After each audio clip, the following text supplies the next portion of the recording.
Okay, your girl was clearly feeling herself in my very first roller set. I mean, look at that fluff. So now I'm going to show you guys how I achieve this hairstyle, starting from freshly washed hair. So the best way for me to describe my hair is she's just like me, thick and fine. So I had to do a little pre-parting, and then I went in with the Gangsta Wrap foaming wrap lotion sent over to me from the Doux, and it kind of smelled like watermelon Jolly Ranchers. So then I went in with these cage rollers with the little combs because I felt like it would be a lot easier to cling onto my hair since this was my first time doing this style. But in the future, I probably won't use these because they were a little uncomfortable to sleep in, and I needed some help parting in the back, so of course I called on the help. You just draw like a straight line. Yeah.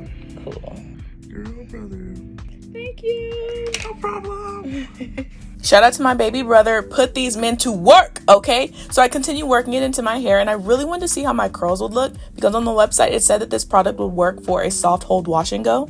Then I went in with these smoother, smaller rollers, making sure the tension was on point, okay? For my edges and basically the rest of my head because I only had like 10 of the teal ones. And I was clearly feeling myself, and I didn't even finish till nighttime, but I don't know why it took so long. Oh no.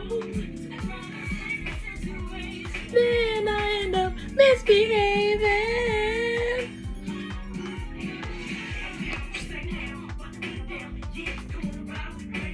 Maybe that's why, but it was time to dry, so I just used one of the old school over the head dryers and had me a little sweet treat and finished watching my show. Yeah, yep, that's me.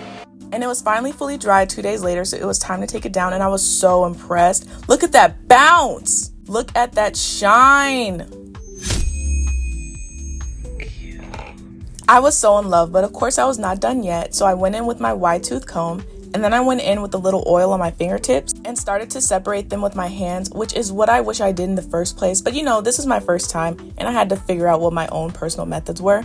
So then I went in with my pick and fluffed out the roots, and then I was really trying to make my bangs look right, but they just kept curling back up. So I just put a little bobby pin in it and continued fluffing it and toying with it until I loved it, and then I eventually loved the results. Alrighty guys, this is the final look. I love it so much. Like, look at how curly. It's giving me like 70s, 80s glam vibes, and that's been my vibe. Like, I love old school Hollywood glam. This came out so cute. This came out so cute. And I low-key want to keep picking it out, but I was getting obsessed and I need to just close out this video. If you want to see more of me, make sure you hit that follow button. Make sure you leave a like. Every time you like my content, it's like you give me a little mwah, it's like you give me a little kiss on the cheek, you know that. Don't be shy. Talk to me in the comments. Let me know. If you just want to tell me I'm cute or something, that will work for me too. And I will see you guys in the future. Peace. This look would not have been complete if I didn't go and grab my earrings, because the hair is looking gorgeous, the hair is looking flawless, the hair is looking fly, but I was like, something's missing. If we're gonna give Foxy Mama, I need to go grab the bamboos. So that's what I did. I grabbed the bamboos.